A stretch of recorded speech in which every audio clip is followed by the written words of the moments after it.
여러분, 이스라엘 땅은요, 겨울 내내 비가 옵니다. 그리고 이 3월 달이 되면 날씨가 따뜻해지게 되죠. 그러면 이제 광야에 꽃이 피게 됩니다. 정말 아름다운 백합화가 만발하게 됩니다. 그때가 되면 양들도 행복하고 목자도 행복하게 되죠. 왜냐하면 어디를 가나 푸른 초장이 있고 또 쉴만한 물가가 펼쳐지기 때문입니다. 그런데 4월쯤 되면 이제 우기가 끝나고 본격적인 여름이 건기가 시작됩니다. 그러면 모든 풀들이 누렇게 시들고 또 풀들이 점점 없어지는 거예요. 그러면 어떻게 될까요? 목자와 양들이 다 고생을 하게 됩니다. 풀을 찾아서, 물을 찾아서 계속 이동을 해야 되니까 그때부터 이제 힘이 들게 되는 것이죠. 여러분, 이 사막이 원래 사막이었을까요? 아닙니다. 지금 사막의 대부분은 옛날에는 바다였거나 평원이었다라고 합니다. 그러니까 이 사막이라고 하는 땅은요, 이 하층, 땅 밑의 구조하고는 아무런 관계가 없다는 것입니다. 이 사하라에, 여러분 잘 아시죠? 사하라 사막에 충분한 비가 내리면요, 미국의 캔사스에 끝없이 펼쳐진 그 평원처럼 세계 최대의 곡창지대가 될 것입니다. 반대로 넓은 그 캔사스 평원에 비가 내리지 않으면 그 땅은 사막으로 변하게 된다는 것이죠. 그럼 여러분, 지금 사막에는 비가 전혀 오지 않을까요? 아닙니다. 사막에도 비가 오기는 합니다. 하지만 절대적으로 부족한 양이 내리는 거예요. 어떤 곳은 15년, 20년에 한 번 비가 오는 곳도 있다라고 합니다. 그러니까 비가 오기는 오는데 아주 극소량의 비가 온다는 것이죠.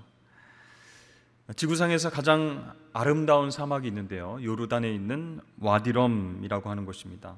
사막 전체가 붉은 산들로 이루어졌어요. 성경에는요, 거기에서 에돔 족속이 살았다라고 얘기하고 있고요, 또 이스라엘 백성들이 출애굽하면서 지나왔던 곳이기도 합니다. 이곳에서 유명한 영화, 뭘 찍었죠? 아라비안 로렌스라고 하는 영화를 촬영하기도 했습니다. 근데 그 와디럼, 요르단에 있는 그곳은요, 비가 오는 날이 1년에 열흘도 안 된다는 거예요. 그래서 이런 곳의 식물들을 보면 참 비참하게 살고 있는 것입니다. 그러니까 비가 내리지 않으니까 뭔가 올라오기는 올라오는데 다 비틀어져 있어요. 그리고 가시가 막 솟아나 있고 앙상하게 죽었는지 안 죽었는지 모르는 듯한 그런 모습을 하고 있습니다. 그런데 이게 완전히 죽지는 않은 거예요. 죽을 힘을 다해서 살아남기 위해서 몸부림치는 그런 모습들이 나타나고 있습니다. 그러니까 비가 정말 많이 오지 않는 지역에서 몇 년 동안 견디고 있다가 비가 내리면 단 며칠 동안에 싹을 틔우고 열매를 맺고 퍼뜨리고 이제 죽는 거예요. 그러니까 물이 금방 말라버리기 때문에 이 물이 사라지기 전에 싹 틔우고 열매를 맺고 씨를 퍼뜨리고 죽는다는 것이죠. 이렇게 정말 척박한 환경에서도 물을 기다리는, 비를 기다리는 식물들이 있다라는 것입니다. 세계에서 가장 넓은 사막, 이 사하라 사막도요, 원래는 사막이 아니었다고 합니다. 왜냐하면 사하라 사막 곳곳에 발견된 암벽화들에 사냥하는 그림들이 나왔어요. 그것을 보면 옛날에는 그곳이 초원지대였다라는 것입니다. 그러니까 하나님께서 비를 주시지 않으시면 지금 푸르른 초원도 언젠가는 사막이 되어버리고 말 것이다라는 것이죠. 그러나 하나님께서 비를 계속 내려주시면 사막도 언젠가 푸르른 초원이 될 수 있다라는 것이에요. 지금 굉장히 기상이 예전처럼 정상적이 아니다 이렇게 많이 얘기하죠. 지금 지구는요, 많은 곳이 건조해졌습니다. 그래서 이렇게 지구를 찍은 사진을 보면 뻘겋게 바다가 수온이 올라가 있고 이렇게 기상 이후 이상 현상들이 일어나고 있죠. 얼음들이 녹아내리고 빙하가 내려내리고 거기에서 산사태가 나서 사람들이 죽고 이런 현상들이 있습니다. 많은 곳이 건조해서 사막화되는 현상이 일어나고 있는데요, 놀랍게도 아프리카 같은 곳에서는 더 넓은 지역이 사막에서 초원으로 바뀌고 있다, 이렇게 뉴스를 통해서 우리가 알게 됩니다. 성경에도 종종 그런 예언들이 나오는데요, 이사야 51장 3절 말씀과 이사야 35장 6절 말씀을 보시면, 나 여호와가 시온의 모든 황폐한 곳들을 위로하여 그 사막을 에덴 같게, 그 광야를 여호와 동산 같게 하였나니 그 가운데 기뻐함과 즐거움과 감사함과 창화하는 소리가 있으리라. 그때 저는 자는 사슴같이 뛸 것이며 말 못하는 자의 혀는 노래하리니 이는 광야에서 물이 솟겠고 사막에서 시내가 흐를 것임이라. 또 시편 107편 말씀 함께 볼까요? 33절과 35절 말씀 보시면, 여호와께서는 강이 변하여 광야가 되게 하시며 샘이 변하여 마른 땅이 되게 하시며, 또 광야가 변하여 못이 되게 하시며 마른 땅이 변하여 샘물이 되게 하시고. 여러분, 우리가 읽은 이 하나님 말씀을 보면 나 여호와가 황폐한 곳을 위로하고 사막을 에덴 같게 만들겠다, 광야를 여호와의 동산 같게 만들겠다. 즉 사막이 초원이 되고 초원이 사막이 되는 것은 누구 때문이에요? 여호와 하나님 때문이다라는 것이에요. 여러분, 우리 인생도 마찬가지입니다.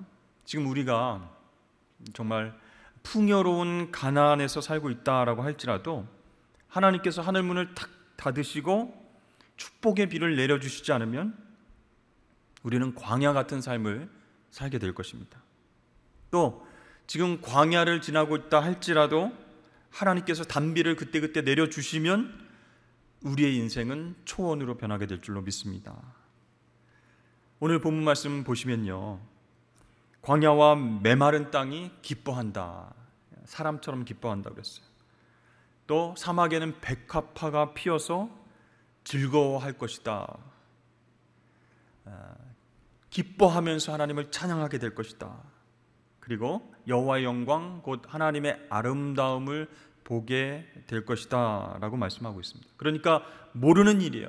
광야에서도 꽃이 피고 많은 죽어가는 식물들이 초원으로 되살아나는 역사가 하나님께서 행하시면 가능하다라는 것입니다. 여러분, 사막이 백합화 같이 피어서 즐거워하며 무성하게 핀다, 그런 말씀이 있죠. 이 말은 단순하게 사막에 꽃이 핀다 그런 얘기가 아니에요.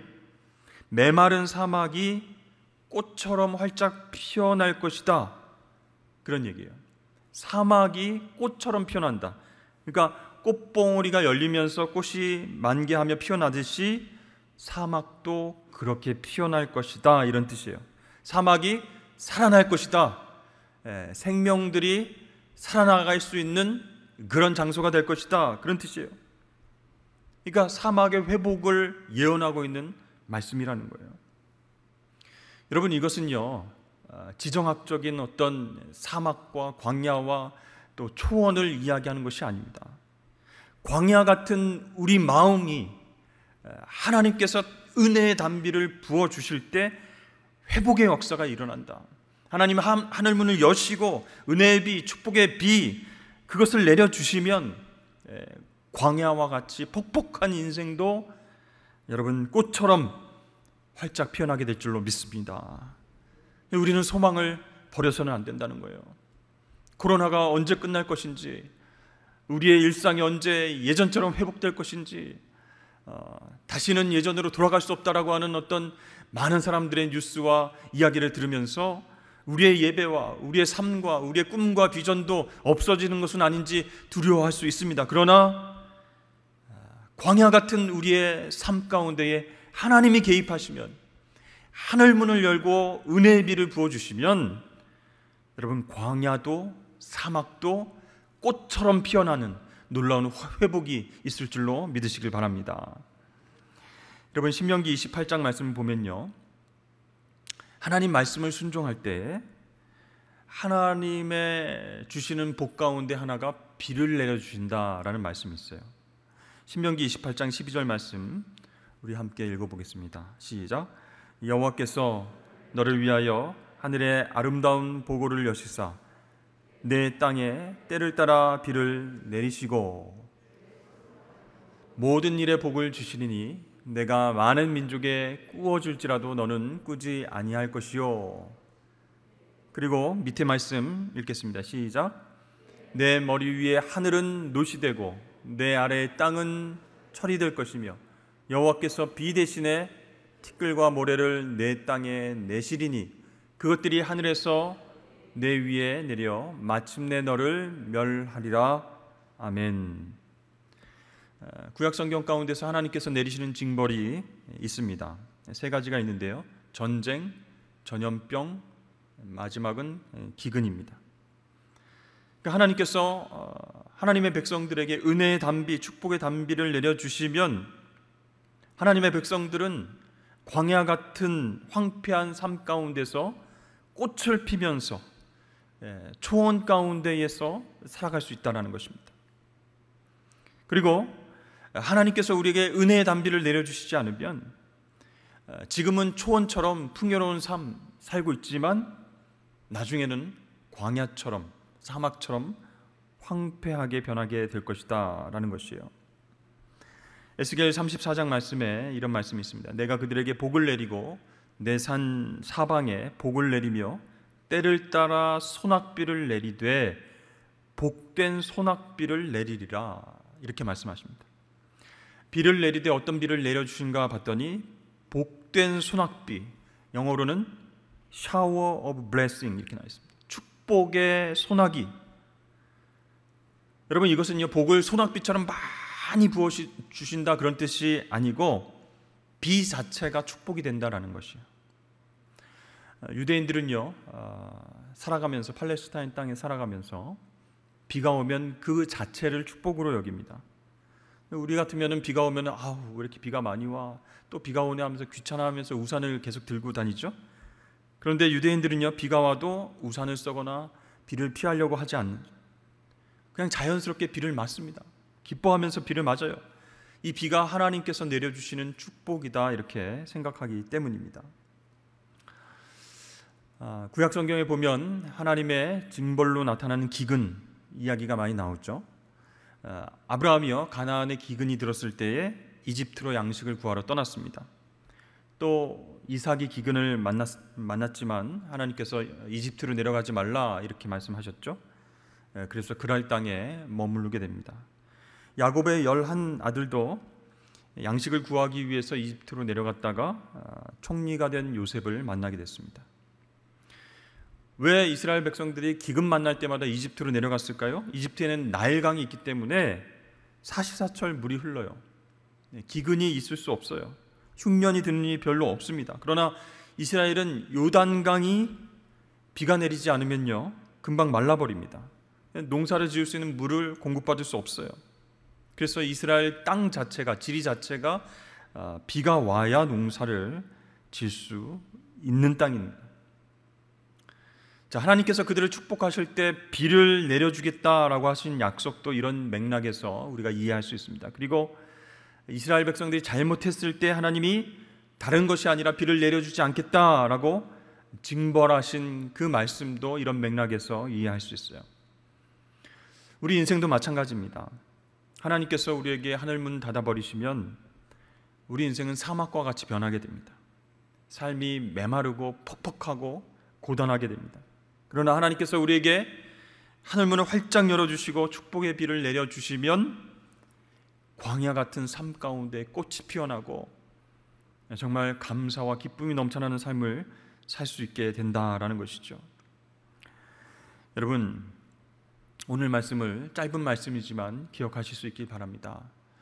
우리가 광야의 삶을 살아가고 있는데요, 하나님이 하늘문을 열어주셔야 됩니다. 은혜의 단비를 내려주셔야 되는 거예요. 근데 언제 내려주셔야 돼요? 매 순간순간마다, 또 하나님을 찾을 때마다 하나님께서 은혜의 단비를 내려주시기를 원하는 마음으로 기도해야 됩니다. 그러면 광야에서 꽃이 피어난 것처럼 놀라운 일들이 우리 마음 가운데서 생기게 될 줄로 믿습니다. 광야에서 사람이 살아갈 수 있게 된다라고 하는 것이죠. 생명을 품는 광야가 되는 것이요.